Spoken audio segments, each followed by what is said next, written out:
Hello and welcome to Hollyoaks. We are here at Salford University with Survivors Manchester for the screening of Break the Silence episodes. I'm Adam Woodward, I play Brodie Hudson, and we're joined by Duncan Craig and Steve Walters from Survivors Manchester, Aedan Duckworth who plays Ollie, and Nathan Sussex who plays Buster. Earlier tonight we all attended a Q&A at the screening, and we decided it was an ideal opportunity to sit down, talk about the storylines and discuss whether we could offer any advice for anyone who's found themselves in a situation similar to the storyline. So first of all, Duncan, Steve, if you don't mind just giving us a little bit of background and some details about yourselves and the work that you've done with Hollyoaks so far. So my name's Duncan. I'm the founder and chief exec of Survivors Manchester, and we're an organisation that offers therapeutic support to boys and men affected by this particular issue. I've been working with Hollyoaks now for a good 3 or 4 years, and watching tonight's episode really just took me back to my own story of my survivorship and my breaking the silence, and I've got to commend the team and to you boys. It was absolutely unbelievable. Congratulations. Thank you. Hi, my name's Steve Walters, Director of the Offside Trust and Ambassador for Survivors Manchester. But obviously I was involved in the Victoria Derbyshire show in 2016 November. I was one of the 4 guys who come forward, and since then there's been over 1,000 guys come forward now, and about 40-50 coaches been convicted. So it's been a bit of a journey, and it's a privilege to be involved in this important storyline that Hollyoaks are showing. And fair play to you tonight. Watching that was very tough, but you guys absolutely nailed it. So fair play to you. Thank you. Thank you very much, and I think we'd all like to say thank you as well for your involvement in this. It's been really crucial and helped us all a lot. So working with charities like Survivors Manchester is integral to the research process for stories such as this, much of which Duncan and Steve have shared with us has been crucial in the development of the stories of Ollie and Brodie. So let's have a little look back at the story so far and see what's happening. I'm so sorry I wasn't always there for you. You don't have anything to apologise for. I have. I could have done more, and I should have done more. You know what I'm talking about, don't you? Buster. Hi, my name's Luke Morgan. I just wanted to say that I really enjoy watching you play football, and this is my son, Ollie. Actually, I'm back to discuss setting up an academy. Is that something you might be interested in trying out for, Ollie? Just tell me where and when. I want to know what's going on with you two. And don't lie to me. Come on. He's my dad. And you're my best mate for, frankly, an embarrassing amount of time. Something Bad.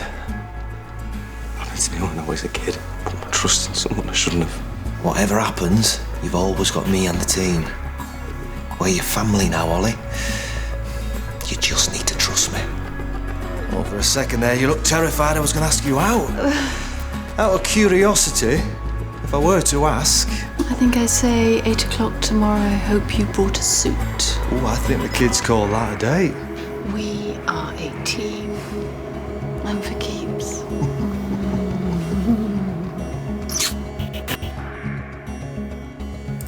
Forget about the family. Stop moping. Yeah, well, my dad was supposed to be helping me out with my one-touch passing. I'm sure he's got a lot on. I'm sick of him. I'm sick of my whole family. Hey, none of that'll matter when you're playing for England. You got me to train with. And tomorrow, I want you to wear the armband. Okay, Captain? All I want to do is work hard and make something of myself. I mean, I don't want to turn out like my dad. You stick with me, I'll see it happens for you. Only one thing you've got to do. What's that? Everything you're told. You understand that, don't you? I understand.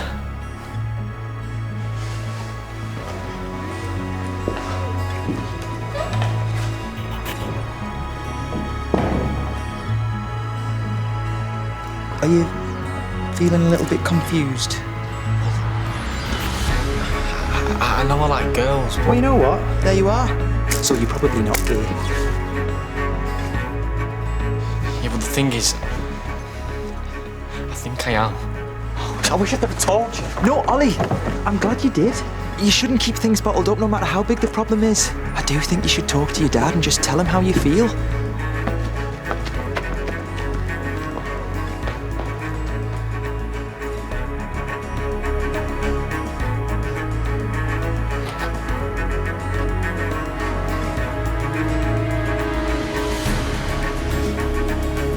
Why don't you take your shirt off? I don't know. Most kids would give their eye teeth for a promotional opportunity like this. Maybe one of the other lads from the team will do a better job. No. I'll do it. Go on then.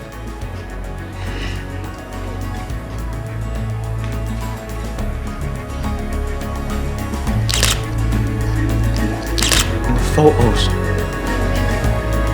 They were private. So if you show it to man.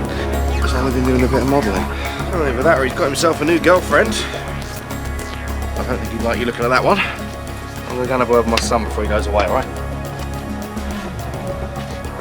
You met me latest star player. That could have been you if you'd had the bottle, lad. I always said it. Yeah. See you, Brody. Thanks for getting off. Ollie. Look and spoon. Listen, avoiding this won't make it go away, you know. Get off me! Ollie, tell me who took these pictures. I can't. It's Scott, isn't it? Ollie, look at me. Has Scott been touching you? You've got to tell me. Yes. It's great that we've got Steve and Duncan here with us today. I'm sure you're both very busy, so thank you for sacrificing some of your time to come and talk with us. Could you just give us your take on what were the most important things in the Q&A that came up this afternoon? I think for me, one of the things that was really important to get across to the audience, and I think really kind of showed how much effort you guys and the production team and the writers have made in making this story as true to life as possible. I think it was a bit of a surprise for the audience to understand that both Steve and I have read every script to do with this particular story. We've made comments on it. We've been able to work with you guys and to sit down and talk. I was having a conversation with someone to say about how you came over to the office and we sat down in one of our therapy rooms. You know, I think that was a real surprise to people, of just how much time and effort has been put into making this as true to life. And, you know, for me, I think it shows. As far as I'm concerned, the most important thing was this guy. He absolutely, I could relate to what you were going through as a 16, 17-year-old, and also yourself as well. And the way Buster portrayed the old abuser role kind of freaked me out a lot of times. So, it kind of hit me right there. So it shows the impact it had on a real survivor. So you guys, the way you portrayed it during them episodes was absolutely fantastic. And more importantly, realistic. And I think that's true. I think, the very fact that what you've got is you've got two survivors sat here. Somebody, Steve, going through abuse in football, myself going through abuse and breaking my silence. I think how we were both feeling and what we've talked about afterwards about the episodes, the way that I was sat crying for a moment, really shows the effort that's been made and how drama's got to do that. We've got to always make it as real as possible to give people voices, to make people understand and to help people understand that it's okay to talk about this. And what do you think about, obviously, the showing of the different stages of the abuse as well? Because obviously you have the very beginning where we see Ollie being groomed and eventually leading to the abuse, and then you see the after effects of that happening to the character of Brody. What do you think is kind of the takeaway message the public might take from that? I think, for me, one of the main, I think what the conversation that we've had is abuse happens to boys too, and I think the narrative that's been played out in the news because of some very high-profile cases has always focused on, and has always seemed to focus on, young girls. You know, the big scandals that we've had across the country. And I think this is the first time, and when Steve and some of the lads was on the Victoria Derby show and broke their silence, I think that was the first time that we really began to properly understand this happens to males. I think the way that you're playing the story, in particular, as Steve said, credit to Aedan, the way that Hollyoaks is showing Ollie, so not just showing Brodie as the adult survivor, but showing Ollie as the young man who's being groomed. I think the takeaway message is it's still happening, and it happens to boys. That's got to give other people who are going through this experience, it's got to give them hope. Well, based on that, then obviously you probably see and hear from the people who come forward based on being driven by the show. So could you tell us a little bit about Survivors Manchester and what you do to help people? Yeah, so as an organisation, we provide therapeutic support, we provide peer support, we try to facilitate kind of peer support groups and various different ways of people being able to break their silence. We also provide a support service called an ISVA service, and there's ISVAs dotted around the country for both males and females, and they are specifically independent sexual violence advisors, and they support people from report right through to court. We know from our figures, we know from the numbers of people that pick up the helpline or email into us or want to be referred into the service, we know that Hollyoaks and drama has a direct result on whether people speak up or don't speak up. So, for instance, you know, some very key episodes already, we can already see at Survivors Manchester, we can see the data. So we can see that during, for instance, July, so there's quite a lot of the story played out in July, that we end up with these quite big spikes in people asking for help. It has a direct impact. The stuff that you're doing, the roles that you're playing are having direct impacts on people's lives. That's got to be a good thing. Yeah, and obviously you've worked very closely with both myself and Aedan in the development of Brodie and Ollie's story. Why do you think, and not to detract from any abuse case because it's obviously all horrific, but why do you think in particular the footballing, coaching abuse is an important story to tell?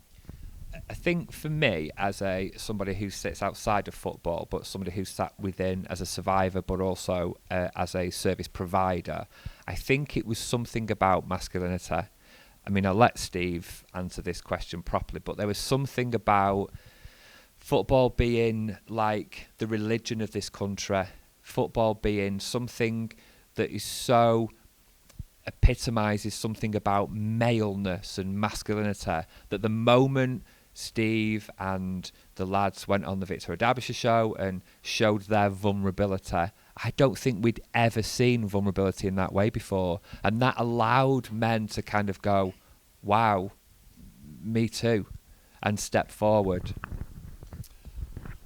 Yeah, obviously it was extremely tough doing it, but football has got this male bravado around it and this huge stigma about men talking or being brave enough to come forward. And like I was a bit of a Jack the Lad, and like me coming forward personally, it was so tough but so important. And obviously all, you know, there's been so many come forward now. It's just inspiring, and it kind of gives you the strength to kind of carry on. The fact that all these guys are coming forward now, not just in football, it's been just in general life. You know, you can put your chest out, you can look people in the eye and think, you know, I can get over this. You know, and myself and Duncan and other guys, it's time to move on to the next chapter now. You can deal with this, and you can move on. I think obviously you probably agree as well, male mental health is maybe not so much recently because it's becoming more prevalent in the press, but it's a somewhat taboo subject. People don't like to speak about male emotions, and there is the bravado, as you said, of trying to show that you're a man and what it means to be a man, and obviously that doesn't include or hasn't historically included showing of emotion. So it's really important for Hollyoaks and for ourselves that we portray this accurately. So what involvement have you had and your input with us in how this storyline is portrayed accurately? So like I say, Steve and I look at all the scripts. We've sat down with many of the different cast members. We've had conversations, you and I. We've emailed. I've also had the opportunity to be able to speak to other people who access our support, other men, and just kind of give them a little bit of a bit of an insight really into what the organisation's doing, how we're working with Hollyoaks. Ask them kind of things around, what do you think that this young 14, 15, 16-year-old lad, this Ollie, who is been kind of in this family and has kind of got a little bit of a fractured relationship with dad. How do you think he's going to feel when this Buster comes along and kind of promises him everything? What about Brody? What about Brody, who's seeing all these kind of things happening and being really triggered? What do you think that's going to be like? So we've had other people be able to say, well, make sure we get some depression stuff in there. Make sure that when Brody feels like he's going to kind of fight back, that Buster makes sure he doesn't fight back. Make sure we show this power. And those conversations feel like not only are they really healthy for us to have in the service to help then shape the story and the characters that you're doing, but also for you then to take that information and to play that out on TV. So then people sat at home can kind of identify with it and realise that there's a light at the end of the tunnel. And obviously Brody's, speaking of Brody and his journey and his story, he's lived with this for a number of years, as many of the abuse victims do. Is this quite common? And if so, why do we think this is, that there's an unwillingness for people to speak out? I'll give you the stats and then I'll let Steve kind of say something on it. But from our crime reporting data in the UK, what we know roughly is that if somebody doesn't speak out at the time of something happening, so if it's not an Ollie case, it's a Brody case, for instance, that males will take in excess of 20 years to speak out. We've kind of got to ask ourselves as a society, why are we kind of allowing 20 years of silence and 20 years of hurt and 20 years of pain? And what is it that people seem to do to be able to kind of keep that silence locked in? And how do we find the antidote to that?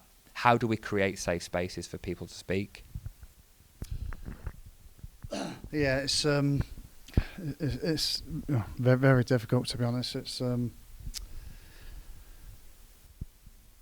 think myself personally and a lot of the other guys from personal experience, feeling ashamed, the worthlessness. Way back then, society was completely different. It was unheard of anybody being sexually abused. There was no social media, there was no smartphones, there was nothing. So if you did come forward, for example, with Barry Burnell, I know some guys confronted him. He got them sacked, saying they stole or something, and the next thing it disappeared from the football club. That's how he used to work. So it's obviously now society has completely changed. So there's almost societal and both from the abuser and the general society in general put up barriers really to you coming out, whether they understand they do or not. And I think like what's really important, and like what Steve's saying, really highlighting there, and I think what certainly like Nathan's been able to do with Buster is really show the audience sexual abuse is about power and control. It's not necessarily about sex. Sex is the vehicle that people use. It's the weapon.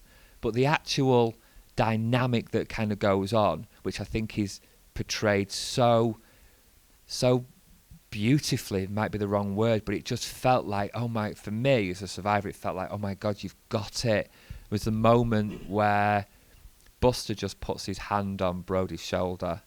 And to the audience who have experienced it, they will completely understand that's a hand of power. So I suppose it's identifying those real kind of the things that would happen in reality and portraying them within the show, so that hopefully we can get people to identify and maybe spot some of the warning signals. So if Brody was ready to come out, what would be the first steps that he'd have to or the advice that you would give for him? I think we've always got to be careful when we're talking about both either Brodie or the Ollies of this world, is that sometimes I think we're too quick to kind of say, okay, what you need to do is go to the police. And actually, what we should really be saying is, if you feel ready to go to the police, there are people who can help you. If you feel like you want to kind of go into some kind of therapeutic support, there are people who can help you. If you feel like you don't want to do any of those things, you want to just ring a helpline and just get something off your chest, there are people willing to listen. We've got to move away from there being one answer and start getting people to understand that there is help should you want it and should you ask for it. So would you say there's a multi-staged approach that you could take as well? So if you don't feel ready to particularly go straight to the authorities and speak to the police, there's plenty of people out there and plenty of support for you if you feel that's the route. Yeah. Absolutely. We have to recognise there is a bit of a postcode lottery within the UK, particularly when you're a male victim, but there is always ways to be able to access some kind of support. So my organisation, we're part of a wider network as the Male Survivors Partnership, and that's about trying to bring support across the whole of the UK to make sure that there's quality assured support for boys and men. Thank you. Obviously, Aedan, I'm sure you'll agree that this is a hugely challenging storyline to play. We've both talked about it at length together and with Duncan. How did you feel when you were very first told about the storyline? Well, at first, it was my first ever big storyline on Hollyoaks, so it was a blessing to be given the opportunity to have such a big, powerful storyline to tackle. Yeah. And if the viewers were identifying something similar to, and maybe I'll direct this maybe towards Duncan, if the viewers were identifying anything towards what Aedan is portraying or what I'm portraying with Brodie, what advice would you give them?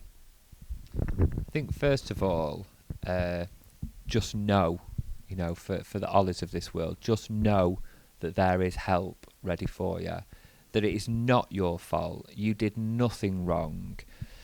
You're not to blame, despite the fact that many people can often feel that they're to blame. The grooming process can often put the responsibility of what's happening on the victim rather than put the responsibility on the perpetrator. And that's just the psychology of grooming. But we have to really just make sure that what Ollies know is that you can speak out, you can get help. And we also have to tell Brodies, when you're ready, come forward, and we're here to listen. And obviously, Steve, you've been through this exact same process with the football coaching abuse, so you have personal experience of it. So if anyone is identifying with both maybe what Brodie is being portrayed, the storyline, or Ollie is portraying, what advice would you give personally within the realm of the football coaching? The first thing is, if you do tell somebody, you will be believed, because years and years ago we had all these doubts that if anyone did come forward, nobody would believe you. Now society and people are there in place to believe you. Like just Duncan said, there's different ways of coming forward. There's Samaritans, Survivors Manchester, the Offside Trust, there's the NSPCC, there's hundreds out there. Come forward or share it with a family member. The worst thing ever is to carry it on your shoulders. Yeah. It's too much to carry, and you need to let it all out and get the support. So, obviously, you've had inputs on previous Hollyoaks storylines as well, and we've had some fantastic results that we've talked about. What would be your hopes for this particular storyline and the effects that it might have in the broader society in general? For me, I think what we get to do with this storyline, more than any of the others that we've been involved with, is we get to show what happens in effect when you don't speak out for a while with Brodie, and what happens when you do speak out kind of instantaneously with Ollie. And I think we haven't really talked about that before in drama, and I think with the the Ollies of this world, so other people who will really identify with Ollie, same age, etc., etc. We're going to start getting them talking. They're going to be talking about this. That's the next generation. They're the future therapists and the future police officers and the future judges and the future solicitors and the future helpers. If we get that sorted now, there's going to be way more trauma-informed practice as society moves on, as time moves on. Steve, have you got anything that you would particularly like to see as a result of this storyline? Yeah, obviously that's an impact on the younger audience. As I mentioned earlier on in the question and answers, we've had somebody come forward in their 20s already. You know, that to me that's already a success. After watching Hollyoaks, it triggered them off and they've come forward. So, you know, all I want to say, if is anybody out there, is anything going on with yourselves, just come forward. Just don't carry it to yourself. Be brave enough. Hollyoaks is tackling this storyline fantastically well, and you know, it's real life situations. So, you know, be brave and come forward. No, thank you. Some really, really good, valuable advice there. So this week we've seen the story progress quite a bit. So let's have a look at what you can expect to find in tonight's episode. I've just been to see Scott. He's a mess. Was he going to be all right? It could be. If you told the truth. See, Scott didn't take those photos. Yeah, well, I don't want to talk about this. What I should have told him is, I've seen photos like that before. And I think I know who took them. What? I know. Because Buster did it to me too. I never thought I'd get this chance and I'm not going to let it go, so please, just give yourself a break and tell the truth. Well, it wasn't Scott. It was Buster.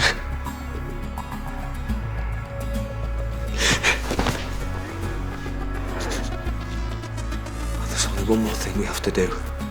Go to the police and tell the real story. But no, I can't. You're going to have to go. All right, my dad could be home any minute. I'm not just asking for Scott.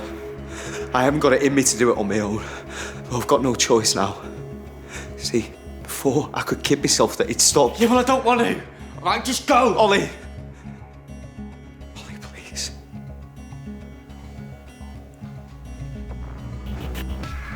How can I help? We,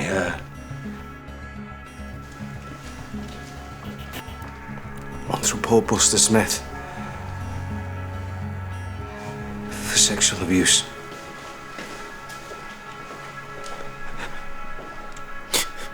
Both of us.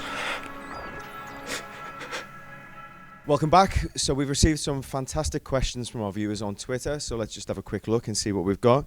To both myself, Nathan and Aedan, what scenes, and we'll start with Aedan, I think, what scenes for you particularly have been the most emotional that you've had to film? That I've had to film or watch? Yeah, the most difficult emotional scenes for you within this series of episodes. I'll start with what I've had to watch. The most difficult one I've had to watch was probably the cutscene between me and you, where Ollie and Brody were both having their little breakdown. I thought that was very, very hard to watch, just simply because of what it is and how it affects some people. The hardest scene to film. Ooh. Obviously, it's always going to be difficult and awkward to film the actual abuse from what we can show, being at a 6:30 show. But the one with me, Ollie and Brody, I thought that was very hard. Yeah, it was a good scene. Yeah, It was a difficult scene. I was there. Nathan, yourself, what was the most difficult scene for you to film emotionally? Well, there's been so many within this storyline, but I think one of the difficult scenes for me was very early on. It was in one of the locker room scenes. And I think it was quite early on within the storyline where Buster first started doing physio on Ollie, and that was quite difficult because that was where we established this, if I can say it, this relationship. That was really hard. I'd also like to say as well, because we get scripts and we read scripts ahead of filming. Yeah. And one of the most difficult and emotional scripts I read was when Ollie questions his sexuality. And for me, reading that was really, it was quite difficult because I obviously I've invested in this character, I've invested in this storyline, but for me for another human being to make somebody question themselves in that way, I found that very difficult. So yeah, I picked out two there, but you know. No, that's fair enough. Both equally difficult, yeah. And I suppose for me, I'm going to be a bit greedy here and pick out two because they were both equally as difficult. And I think firstly the one where me and you, where I first challenge you and actually confront you with the abuse and everything that happened and go into detail about it. I think emotionally it was hard to take myself to that place, and I do remember even after the scene both of us were absolutely exhausted, weren't we? And then it'd have to be the scene where I come to yourself, come to the character Ollie, and it's trying to convince another victim of abuse that the right thing to do is come forward and to pitch that correctly, and to make sure that the performance reflects that as well. Okay, and the last question, and this I suppose can be put out to the entire panel, but where does the research start when dealing with these difficult storylines? I guess on this particular story, it starts with a conversation, which is usually over in the kind of the producer's office, and around a table, usually kind of a coffee, and just a very easy conversation to say, look, we're thinking about this. We kind of been storyboarding something. We think this might be. And kind of like gauging reactions, so my reaction or reactions of other charities that have been involved in helping develop stories. And then once there's kind of an agreement that something's going to happen, then there is kind of meetings with cast members, seeing scripts, having discussions with kind of fellow experts by experience, and then kind of helping things like helping the discussion within the public, so press, that kind of stuff. Anyone else? No. Yeah, I mean, as a performer, we take on these roles, and I had no knowledge or experience of this subject. So the internet obviously is a great tool. So you look and you look for research there, and it's with organisations like Duncan Survivors and meeting Steve on Offside Trust. You reach out to people, and people reach out to you, and the only way you can get this knowledge is from talking to people. And obviously there was lots of things online that you find that were relevant to the storyline. So that is one of the big things that help you to perform these stories. Well, obviously it's such a big storyline to tackle, and Channel 4 have been brave enough to kind of go ahead with it. So I can only attest from the personal meetings that myself and you have had, Duncan, where we've really gone into depth of not just only about the details about past historical abuses, but the psychology of what happens to victims, because essentially it's a meeting with malevolence of the sexual predatory type, isn't it? And the way that affects you, and the way that should then play into the characters. It's yeah. I think you just hit on a point. Actually, it just made me think. I think there's a bravery in the research as well, and I think the bravery of the researchers to reach out and to ask for help.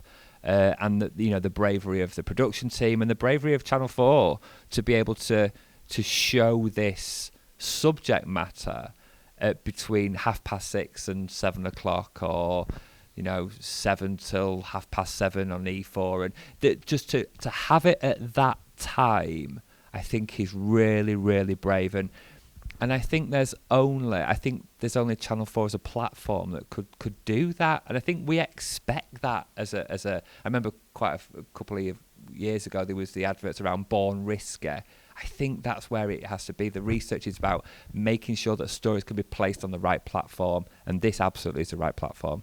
And I'm probably sounding a bit biased here, but I think Hollyoaks is probably the show that tackles some of the most difficult stories as well.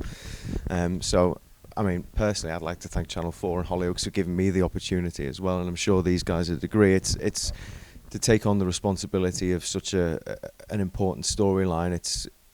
It's a blessing. Thank you so much for your questions. It really means a lot that you interact with the show as well. I'd like to send a big thank you to Duncan and Steve from Survivors Manchester. Your help has been invaluable, not only in the research process, but to us as actors as well. We'd just like to say a big thank you for everyone who's watching. And Duncan, if anyone is watching, just give us a final details about what people can do and where people can go for advice and help if they relate to these stories. So you could phone the National Male Survivor Helpline on 0808 800 5005. You could go online to malesurvivor.co.uk. Or if you are a female and need some help, then our friends over at Rape Crisis England and Wales are absolutely willing to help and listen. Brilliant, thank you very much. So from everyone here at Channel 4, Hollyoaks and Survivors Manchester, thank you for tuning in and thank you for watching.